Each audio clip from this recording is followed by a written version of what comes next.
Hey everyone, this is Johnny G and Friends from Pana Vista Records. Today's special guest is Mr. Preston Ayers from Chattanooga, Tennessee. How you doing, Preston? Doing good today, John. Doing good. Glad to be here. We're really glad that you're here visiting. Preston is a singer-songwriter, and so I'm going to ask you a couple of questions about music, if that's okay with you. Go ahead. When did you first get started in music? When did you first, realize, hey, I really love this? And Well, I kind of stumbled upon music by accident. In sixth grade, I decided I wanted to be in the band. And, they let you try out all the various instruments on the first day. And I landed on the trumpet. But after a year or two of doing that, I realized I really enjoyed music and the way it made me feel.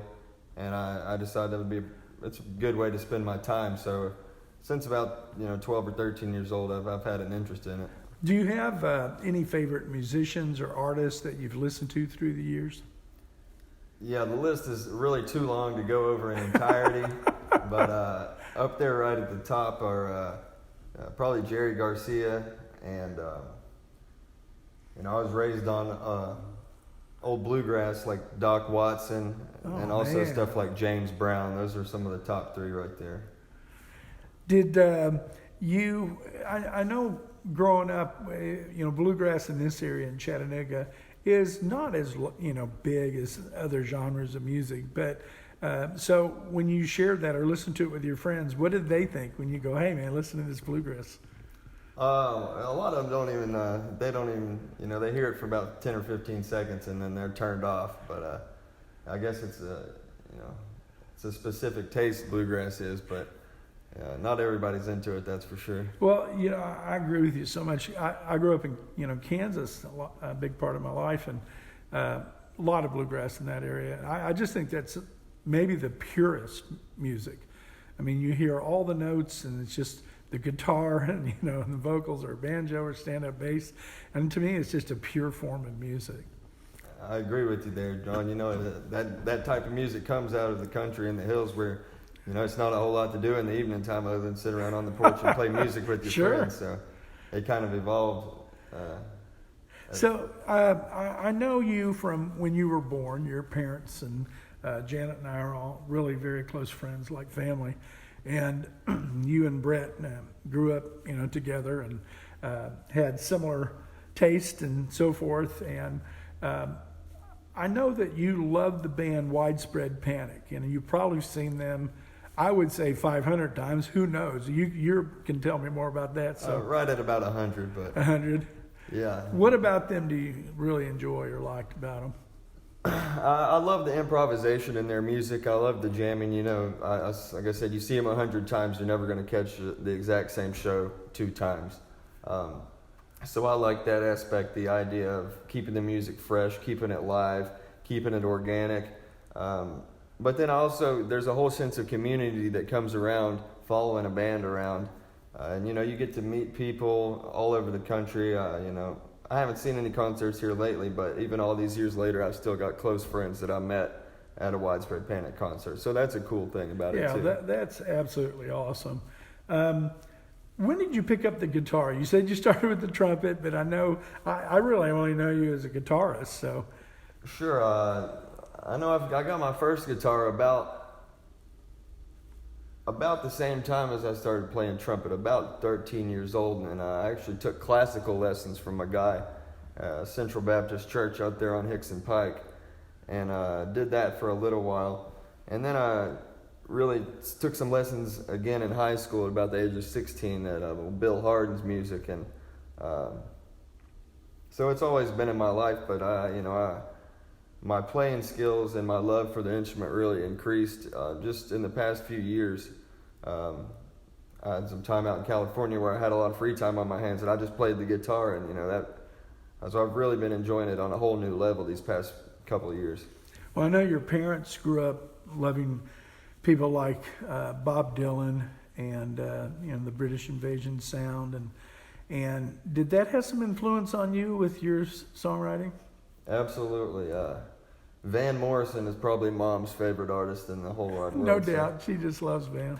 And you know, as well as you, I grew up hanging out over here with Brett, you know, and you listen to a lot of Beatles. Love the Beatles. So, you know, that came into play most certainly. And, you know, with the folky type guitar singing, heck, I can remember sitting on the floor listening to you play guitar in the other room. So that certainly, you know, shaped my musical psyche, if you will. Well, I know you grew up in a musical family, and but you also love things very close to my heart, which is food. And I know that you're a cook and a chef. And when I was growing up, I cooked at Dairy Queen. And I love cooking. You know, I love charcoaling and stuff like that. Why did you start? What interested you to get into involving cooking? Because I have to bring this up. Brett's cousin, Alex Lukens, who played on our first CD, My Tennessee Moon. Alex is a musician, but he has to make a living to eat, and so he's a chef. I mean, he loves cooking also. So what brought you into that field of cooking? Well, you know, cooking makes people happy. It's you give somebody food, it usually put a smile on their face. And, it does mine. There's certainly not the money that draws me to it, but just the fact that I can make people happy, and you know. That's fantastic. Well, I know you're working on a new album. Have you thought of it? You have some songs that you've played, and I just love them. I love your style. Thank you. Very John Prine, very Bob Dylan, that Americana sound, which I just love, and I think you've captured it. Have you thought of a name for a CD or anything tool around in that brain up there? There's always something bouncing around up there, but one of the songs is called Thank You, and this isn't set in stone yet, but you know, that might be the title for the album as well. Cool, very cool. Well, we're going to spotlight a song tonight, and one of our songs, I want to ask you, is there a song growing up or anything that you particularly liked? Well, I can remember listening to your old Beacon in the Night album on vinyl, and there was a track I think that maybe originally was on there, Shine On, I think it is. Shine On Me. Shine On Me, man, yeah, that's a great one. I always enjoy listening to that. If I'm having a bad day, I can listen to that, and it'll bring me up a little bit. Well, thank you very much on that. We played that on a couple of podcasts ago with Tom Wilbur from Salina, Kansas, who he was a big influence on me. He had Wilbur Sound Studios Productions, and we recorded that there. I know that you and Brett have gotten together a couple of times and really enjoyed playing together. Probably not as often as what you'd like, but just even sitting around, tooling around a couple of times with the guitar. I know Brett feels that he just loves it for the enjoyment of playing. And do you feel that way too? Absolutely. It's when I got my guitar in my hands, whatever I'm playing, it's 100% mine. You know, absolutely. We have a lot of things in this world, but we don't necessarily own all of them. You know, the bank might own something, or you know, this or that, but you know, that music is mine, and it's pure joy as far as I'm concerned. Oh, absolutely. And I'm so glad that you're involved in the music, and we really appreciate you being a part of our friendship and our family here at Jonny G and Friends, and I hope it continues for years and years, brother. And good luck on that new album, and I know our friends and will be interested and really waiting to hear that when it comes out. So without further ado, we thank you so much, Preston, for being with us tonight. And everyone, we thank you for tuning in to our podcast with Jonny G and Friends tonight, and we hope you enjoy the song I think we're going to spotlight tonight is called Those Days. And so thank you so much for tuning in, everyone. We'll see you later. Bye-bye.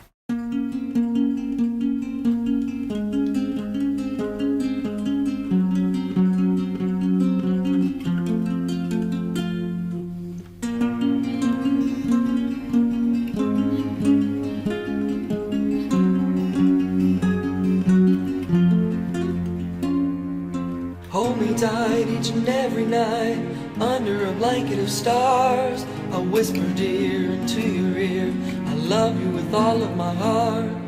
The fire fades as we drift away into a sea of sublime. The dreams we dream will somehow be, it's only a matter of time. Far away, across golden seas and emerald fields, between the trees, over the hills, lies a valley, laden with snow. There lives a girl I used to know. Those days seem far away. Those days seem long ago. So hold me. Tell me that you love me.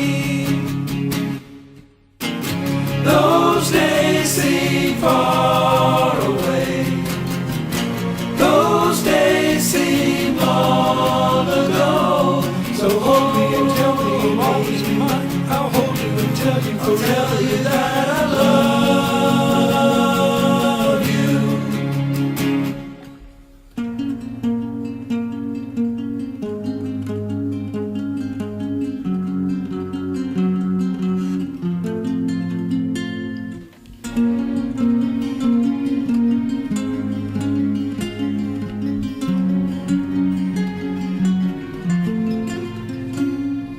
Long ago, in the afterglow of twilight embracing the day, we promised each other that we'd be together however we parted our ways. But in the dark I hold a spark burning inside of my soul. It speaks to me and promises we will someday together grow old. Far away, across golden seas and emerald fields, between the trees, over the hills, lies a valley, laden with snow.